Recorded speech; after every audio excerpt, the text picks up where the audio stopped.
Welcome back to this council meeting of the 10th of October 2023.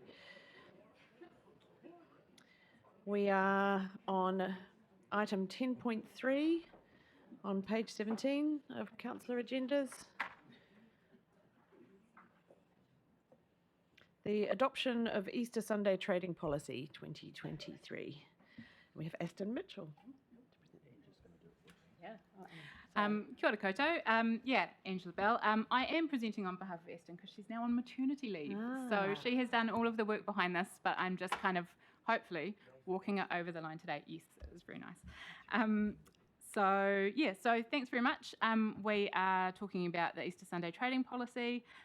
This has been through its consultation process, and we held a hearing here previously, and we've also been back as part of Strategy Ops and Finance to talk about the summary of submissions. So what's being presented here today is the final draft policy for your consideration, and also the sitting in behind that, the summary of submissions and the analysis of the submissions that we heard on this. So if you're happy to go with that, I can take this as read and we can move on to any questions. Do we have any questions? There don't appear to be any. So, Councillor Halliday, ready to move recommendations A, B and C. Do I have a seconder? Councillor Kirby. Right of introduction. Waived. Any debate? Okay, so I'll put that. All in favour, please say aye. Aye. Against? That's carried. Easy, thank you. Yeah, we're speeding up.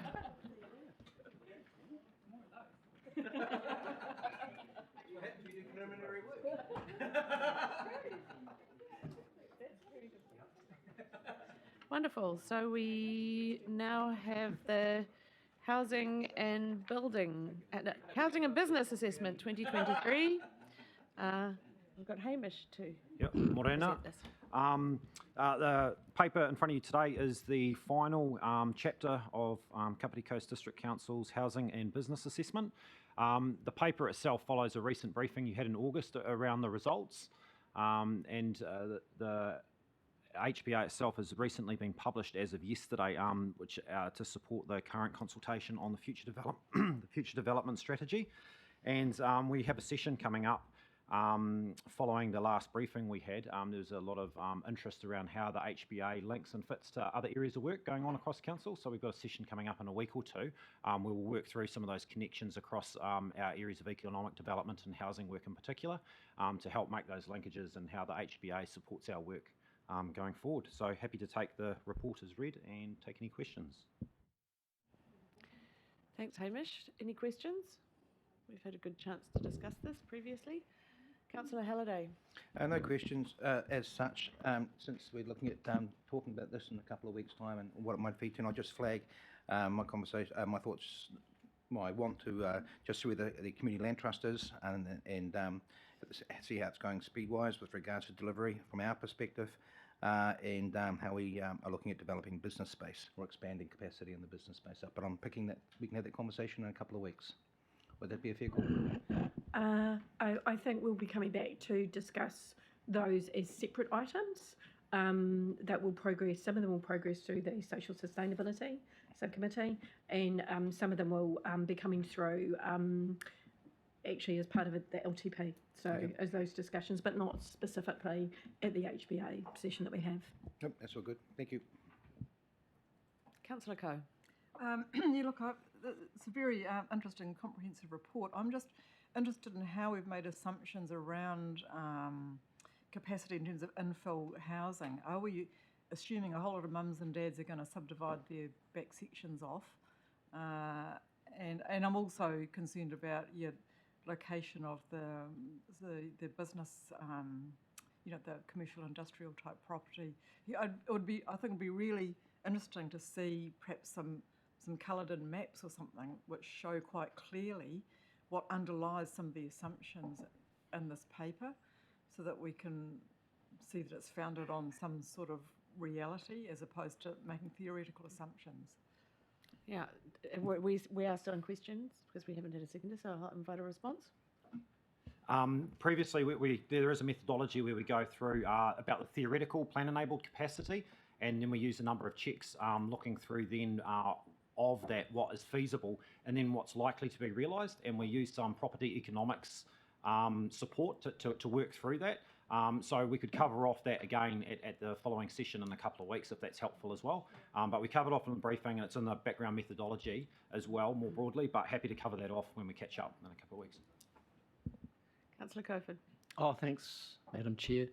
I support Councillor Coe's comments about having some sort of planning, but not just coloured in sort of areas, but specific areas. We're talking about infill housing, and it goes hand in hand really with intensification and filling in the spaces. And of course, we want to have an urban plan where we can specify where we're going to put the built forms and have a balanced environment with regard to open spaces, walkways and bridleways.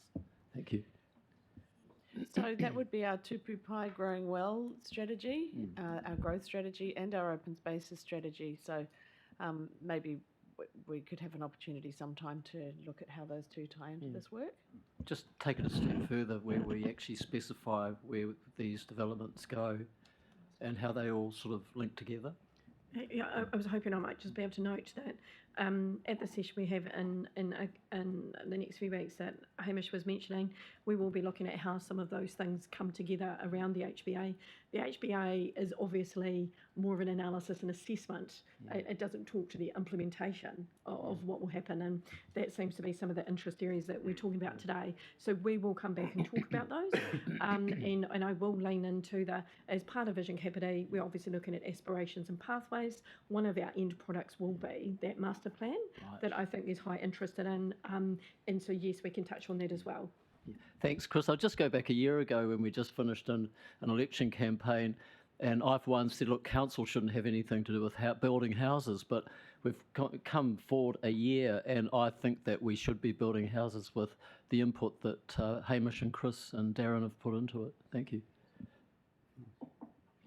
Councillor Wilson. I'm 100% behind that. It seems like a brilliant idea. The couple of things, I'm with Councillor Coe. I'm a visualiser, so I like the idea of coloured maps. And somewhere where it's coloured in where all of the relocating government departments are going to go as they move up to the Kapiti Coast, because assuming they're listening, it is absolutely a no-brainer that several government departments should be relocating to the Kapiti Coast. A, because it's a brilliant place to come to. B, we've got all the resources. And by the way, this is where half their staff come from. So it could solve a whole lot of problems just by relocating government departments to the Kapiti Coast, and I'm sure we would welcome them. One of the issues too that, because there's been quite a few discussions recently around, it doesn't directly impact on the business part of this, but there are so many people who want to downsize from 4 bedrooms to 2 bedrooms. These are some of the people I was referring to in the voting discussion before, because a 4 bedroom's no longer appropriate for them, but they don't want to move in. Ask them if they want to move into a 2-bedroom townhouse, and they don't. They want a 2-bedroom house with a garden. So the idea that suddenly we're filling that gap by providing 2-bedroom townhouses, you're actually not filling the gap at all, not for those people. So a bit more work. I guess we'll have some more work and plenty of opportunity for discussion around that. But yeah, as far as business is concerned, that's one of the businesses I would like to see. I'd also like to see the Chamber of Commerce be in this building a little more than they are, and talking about these sorts of issues as well, because I'm sure they would have a view. Thanks. I don't think that needs a response right now, but food for thought later. Councillor Brovanov, do you have a question? Yes, I do. Thank you, through the chair. So on page 14, I think it is, one of the pages, this is in the appendices, there's a map that shows the areas that, on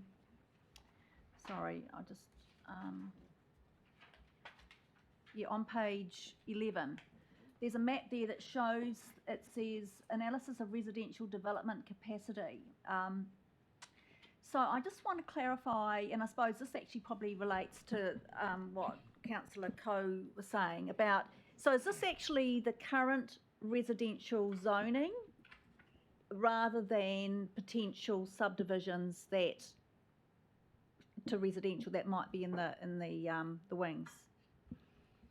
So the basis of assessment is that we use the current district plan settings as the basis of this. For those councils that were all doing intensification plan changes under the NPS UD, we used the notified version of changes that went out in that point in time for modelling what could be theoretically built on sites, and then that further feasibility and realisability of those. Well, the map that we have here, so any kind of residential or mixed use areas that allowed for residential were modelled and as part of that process. And the areas you see here is just an identification of our housing areas that we base the analysis around, and we have used these for 3 sets of HBAs now, and it just groups the relative areas of activity as part of our breakdown of analysis across Paikakari, Kiromati, Parapara Umu, Waikanae and Otaki, and the other, which is the predominantly rural area of the district.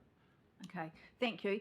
At some point, not now, it'd be actually good to see what, where the, what the boundaries are, with street names, because it's seeing a line on a map's, it's tricky. So that'd be good, for example, the northern side of Waikanae there, is that actually bounding the Waikanae North Zone, and, because it's...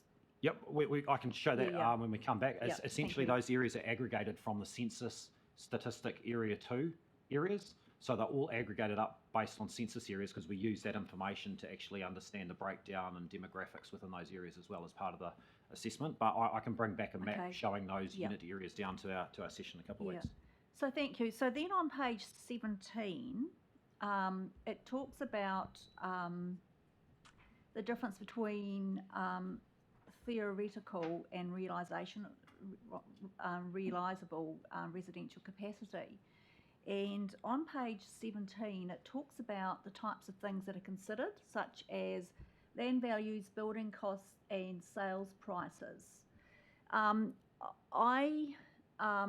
just wondering where the likes of land type, as in terms of flooding or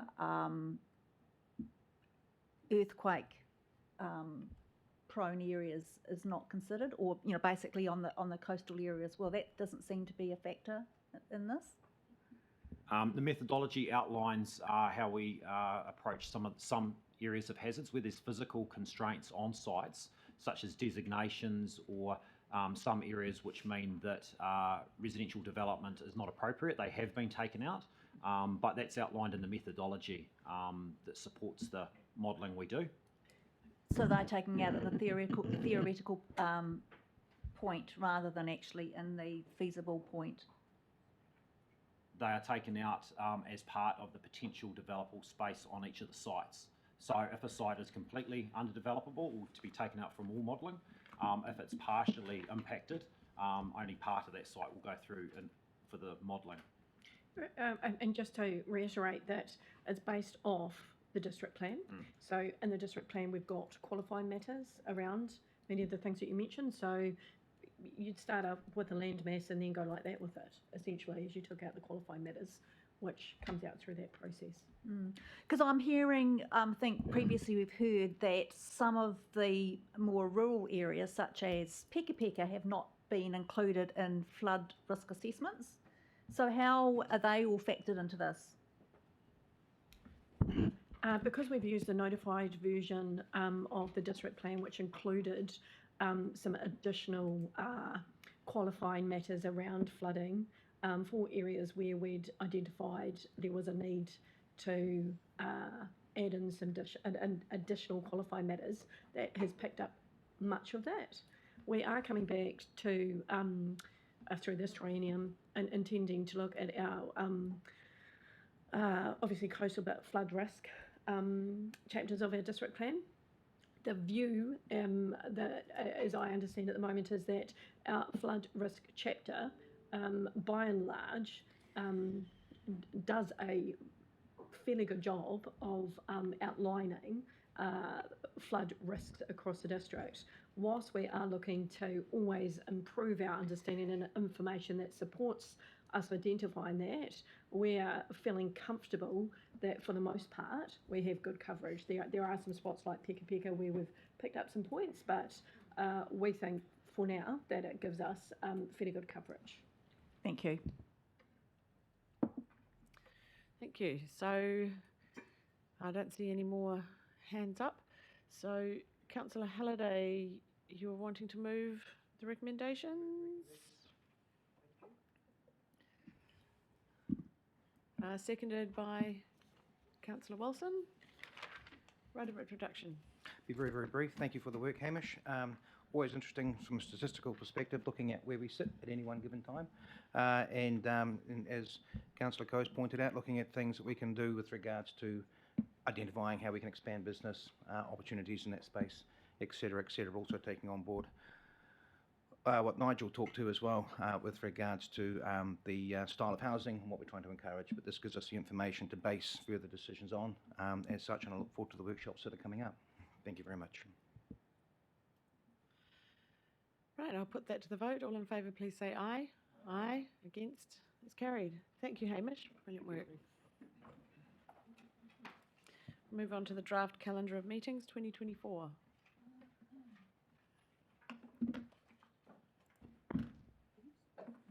Welcome, Kate.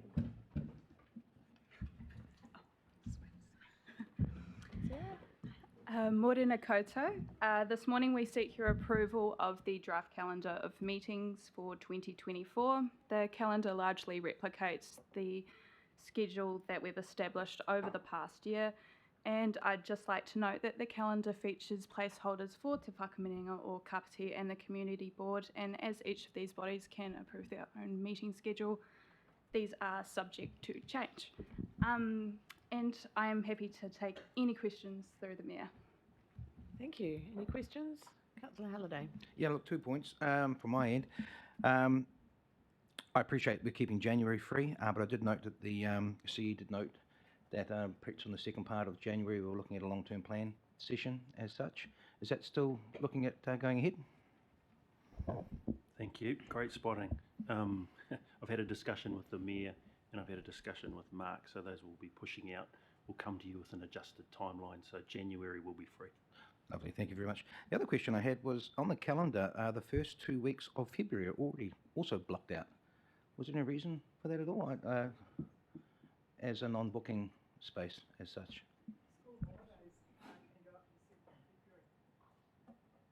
So, yeah, but we're just... Sorry, the Chief Executive will respond, or Kate? Kate, then you can. Again, through a discussion with the Mayor, we agreed that we would start in February to give you a decent break in. Touching on Councillor Coe's point, there's still school holidays, there's some public holidays, that first bit, Waitangi Days in there, so really about giving us some consistency and providing you all with an opportunity to be back in play in the new year. Fantastic. Yeah, okay. I think that's Thank you very much. A little bit flexible at the moment, but we're looking at the later we start, the better attendance we'll have right from the get-go, which is what we're looking for. But obviously that's based if there's little bits and pieces that people want to do, gives us the opportunity to sort of start, so to speak.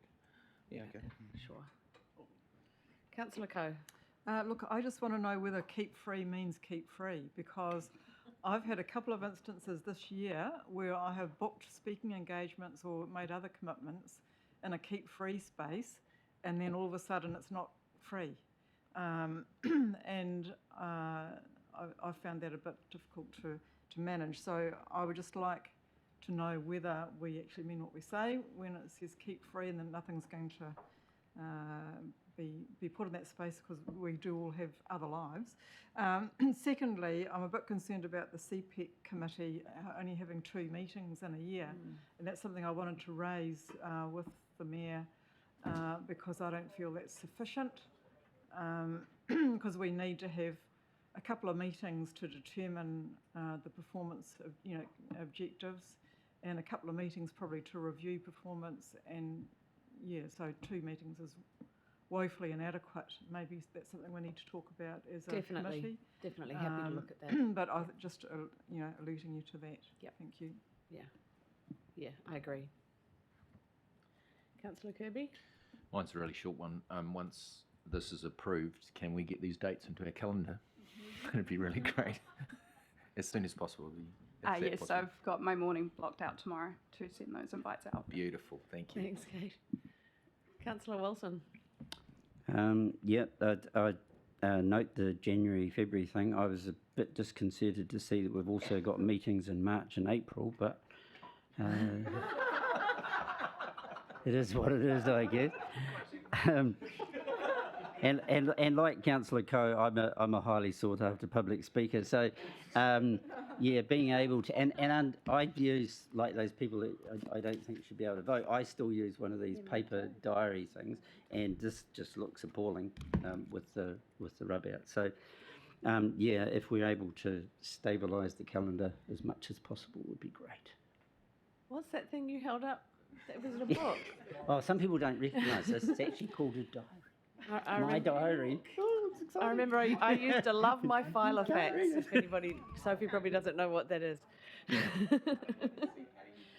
Okay, I'll look for. I've noted the keep the keep frees free, and the extra CPIC meetings. We do need to do that, and the other comments that have been made around the table. And maybe you could borrow Nigel's diary and write them in for him. Okay. Mover. Actually, can I just say something else? And that is, has anybody actually gone through and analysed what that represents in terms of hours for councillors on each of these committees? Because, are we meeting too often? In terms of we're paid for like a 50% role. Does the number of hours in that calendar represent, when you take into account reading time and so on, does that represent a 50% role, or are we actually overburdening ourselves? I just want to, because it would be quite easy to go through and look at who's on each of those committees and do a little cross-check as to what that means in terms of the number of meeting hours per councillor and whether that's a reasonable amount. And I know some councillors have a bigger load than others. And there's other meetings outside these ones which we need to take account of as well. So have we considered that in terms of the workload? The answer to that is no at the moment. We'll take that conversation offline. I'll look for a mover. Moved Councillor Pravanov. Actually, I had a further question to that. So if that's going to be considered later and we're signing this off now, then that's the wrong way round, if I may say so.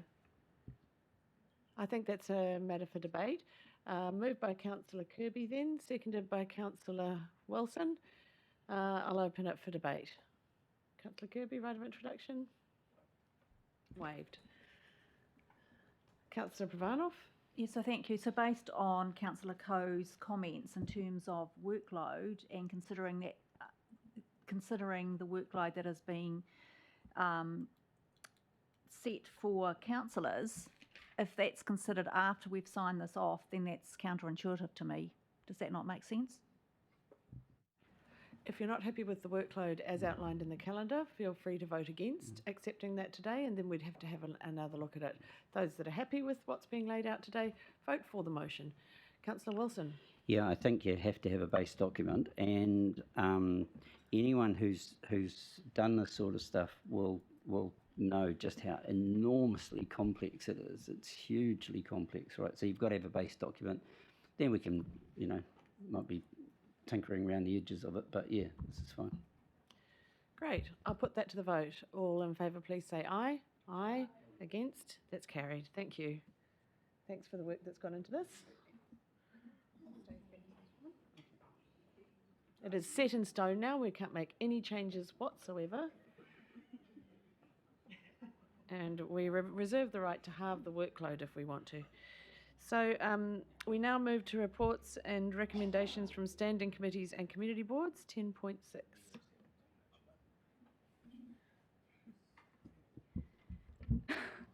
So today you have some recommendations before you from the Waikanai and Otaki community boards.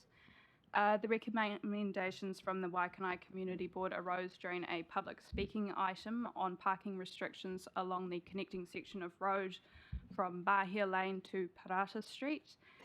Council officers have provided some commentary within the report on that, which I will take as read, and the other recommendations came from the Otaki Community Board, and they relate to service requests that have been closed off but without feedback or action.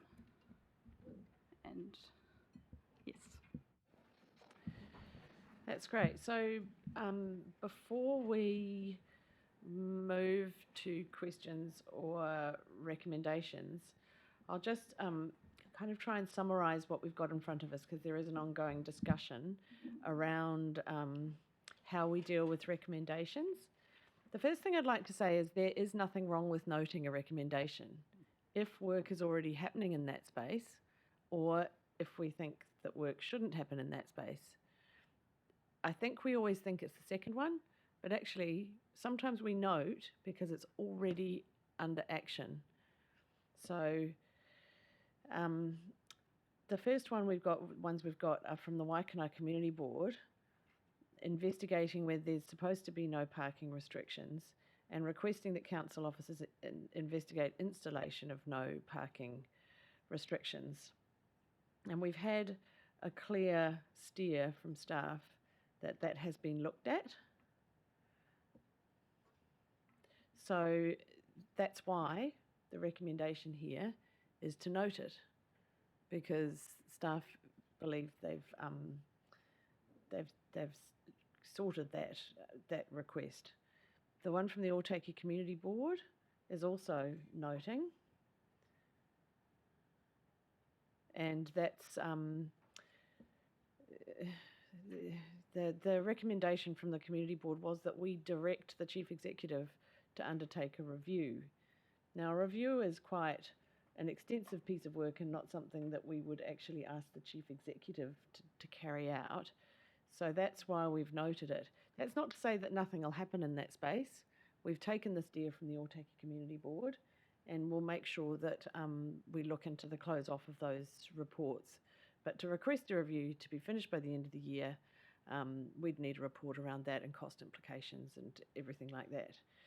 So I have no trouble myself with the noting in these particular instances. And if you want information about the Waikanai Community Board recommendations, they are in the body of the report. So I will, though, invite the chairs of the community. I know Cam's not here, so Mr. Mansell, if you've got anything to add about the Waikanai Community Board recommendations? Yeah, I just, I'm not sure if the problem is understood. There's a narrow lane with parking on one side and no parking on the other side. There is no footpath. There is a lot of young children on bicycles. I personally have driven down that road and almost collected our democracy services manager and her child. There is no footpath. It's not safe. I would challenge the staff members who said that there are no safety issues there with a road with supposedly 30km/h restrictions and no footpaths and people walking on it. It's a popular street for the elderly to do a loop out of the Ryman village, and elderly people with walkers are frequently there. I've had an association with that particular street for the last 5 years, owning a property there that my children lived in, or son lived in. I think for the sake of 3 car parks, that's all it is, that would be lost. It would be an enormous show of faith, and probably quite a safe thing to block them off, block those 3 car parks off. I've noted the plan came through from Kate fairly late because of issues with it being seen, and it's just disappointing to me that the staff have dismissed this out of hand without having a decent look at it. Yeah, so it does say that in 9.4.1 that they've reviewed the current situation. So I'll ask Sean Mellon to respond.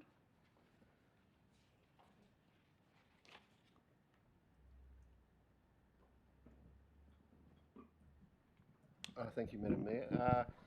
Yeah, I'm happy to follow up directly with the Community Board Chair and talk to the detail as to what was reviewed there and the staff position.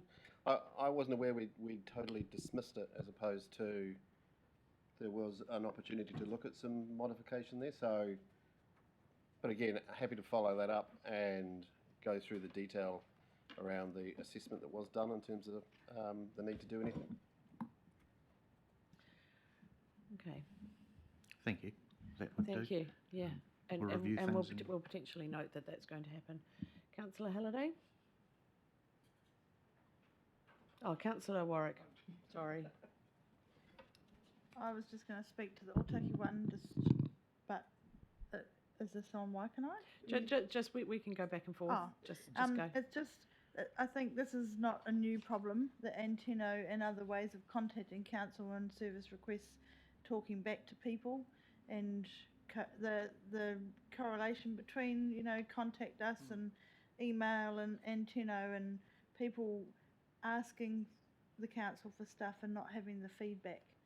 So it came from a lady who had come and engaged with council quite a bit about dumping of stuff in her area. Don't know who it was from, like branches and stuff like that, and having no actual feedback to her as an individual. And Simon also was putting Anteno requests through and having no feedback as to whether there was stuff going on, it was completed, staff were on it, or anything like that. So it's the talking between all of the different methods of contacting council, but also talking back to the people who have asked for contact. So it's not a new problem, I don't think. Councillor Halliday. Actually, Nigel's before me. Just whoever's got the light. It doesn't matter. Yep, all good. Look, two issues that this sort of raises for me in general, just looking at the problem that's here. One is it, do I see this correct, that Mahia Lane doesn't have footpaths on it? Yeah.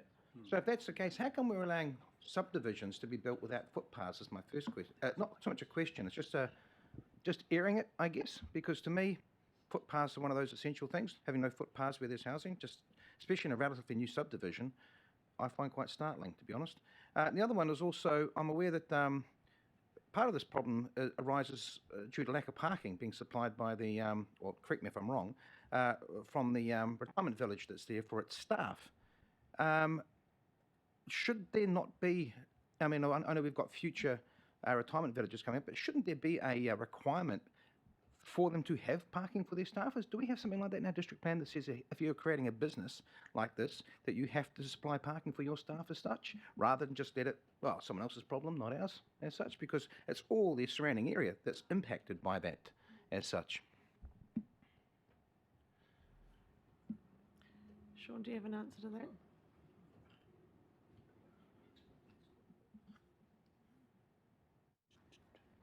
So there are two issues there. The parking requirements. No, there is no obligation to provide staff parking from a commercial perspective.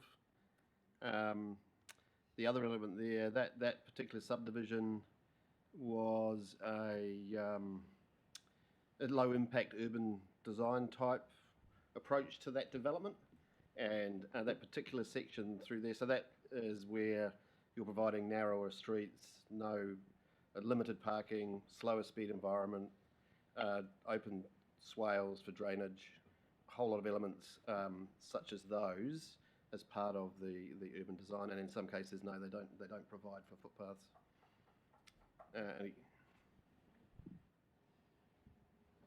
Thank you for that. I'll address this through my committee. It's fine. Great. Councillor Wilson? Yeah, as a sometime cyclist down there, I've managed to elude Richard attempts to end me prematurely. It wouldn't be a problem if people didn't park there, at least on one side. I actually thought that, and I'm heartened by Sean's response, because the argument that was put forward in front of the community board was both comprehensive and cogent and convincing. So yeah, I'm pleased that it's going to have another look, which is what the purpose of this is. Also, just when we are consenting the likes of retirement villages, I think one of the things that should be a consideration, and as Kathy was saying in the past, it has been, consideration for staff parking, because if staff can't park inside, they're going to park outside, and if that's at a premium, that it's usually at the premium cost of residents. And also a consideration for public transport. So, for instance, when Ryman's was built, a really, really substantial place, and increasing numbers of people want to go to these visit and buses, etc., and they just couldn't, because the bus couldn't turn around there, right? So that was crazy. So those kind of things, I think, need to be, they absolutely should be front and centre in terms of considerations when consents are given. But, yeah. Councillor Pravanov. Thank you, through the chair. So, in relation to the discussion that has been given here, the current rules have been looked at, and they're fine and dandy, but as has been raised by several people around here, this matter has come up multiple times around the community board, and including in 2018, where the parking of Ryman's was also raised. And so basically what happens is they say they have so many allocated car parks, but often they're actually private car parks for the residents. And so when staff go to park there, they can't actually use them. And so what is now happening, and the report actually, just to correct the report, they're actually parking all the way down Parata Street. And so then they're parking as close as they can to the entrance, with no consideration for the residents who live there. Plus, where they're parking is on a berm. That berm cannot be mowed. The stream there cannot be maintained. And so there's a whole lot of trade-offs here. And there's also apparently a house on a corner which is now being, on the opposite side, which is now being rented, and there are a number of cars parked on the berm there. So even though they're not on the road, which is also creating limitations for access. So I'm pleased to hear that council staff are going to relook at this, because to me it makes perfect sense to actually put in those basically 3 or 4 marks on the side of the road to stop parking there. It's not like it's come out of nowhere. It's been an ongoing issue for a real long time. Thank you. I don't think that needs a response right now. It'll be fed into the feedback that further investigation that's going to happen. Councillor Kirby. So in summary, my understanding for both of these recommendations is that staff are doing further work in these spaces. So the reason I thought I'd let the conversation flow around a little bit is so we can start to formulate some recommendations that come out of the conversation, because I think that's probably the best way to approach these reports, where we have these.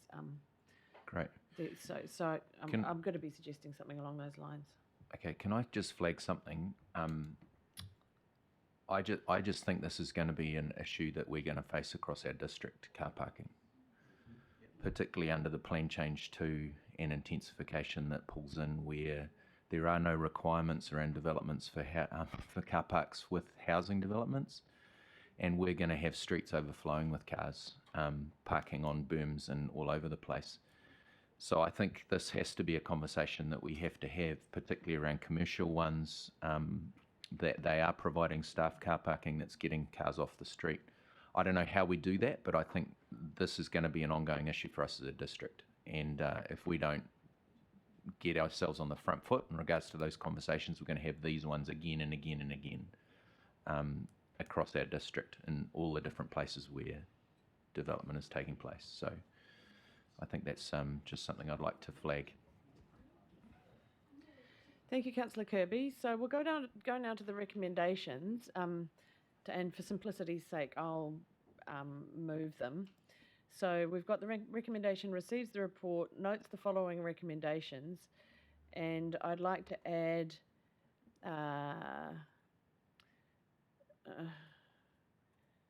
it's a bit hard to add it in A, B. Yeah. So then we'll have a C that says notes that the General Manager Infrastructure will follow up with the Chair of the Waikanae Community Board. And then the next one becomes D, no, the Otaki Community Board. And then we'll have E, notes that the Mayor will follow up with the Chief Executive. And then at least we've got some forward action on both of the issues.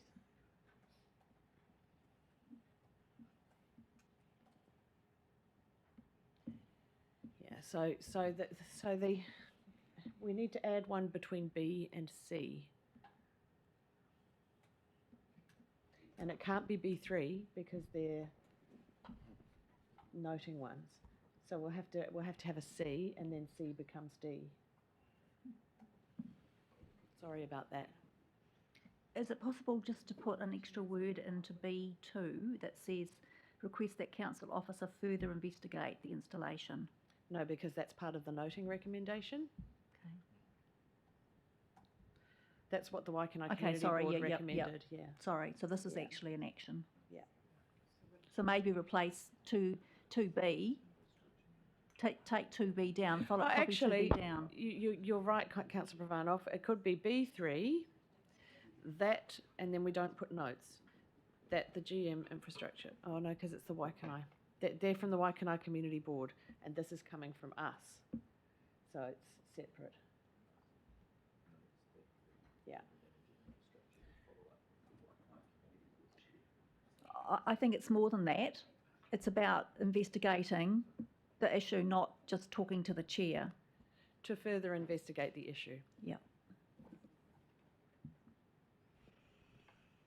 We'll follow up with the Waikanae Community Board Chair to further investigate the issue.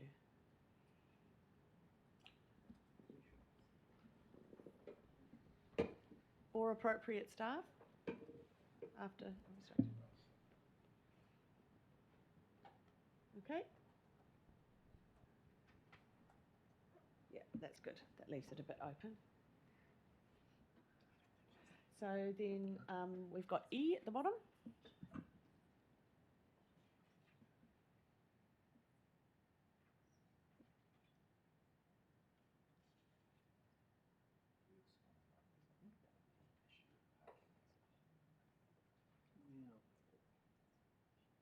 PC2, part of. And notes that the Mayor will follow up with the Chief Executive. And then we'll work out how to progress it.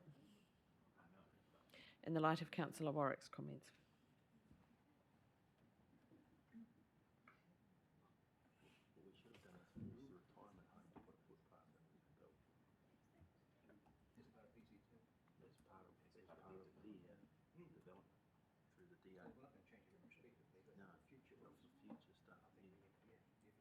Brilliant.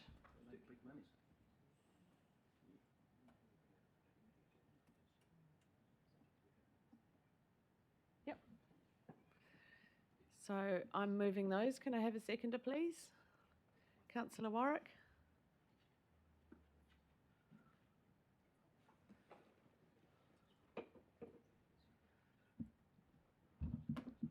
So I hope that was an acceptable way to deal with the recommendations. I think having that initial discussion, kind of not quite according to standing orders, but just being a bit creative with how we deal with it, so we end up with something that the community boards are happy with as a response to their recommendations. So that's been moved by the Mayor, seconded by Councillor Warwick. Any discussion? We've had quite a good discussion already. I'll put that to the vote. All in favour, please say aye. Aye. Against, that's carried. Thank you. Can I just make a comment that I think we need to get much better at wording things correctly that come through from the community boards to make sure there is a follow-up? There has been a follow-up, and I'm happy with the wording that went up on the screen. It would have been nice. We're moving on to the next report. We've already done the notice of motion, so we move on to confirmation of minutes.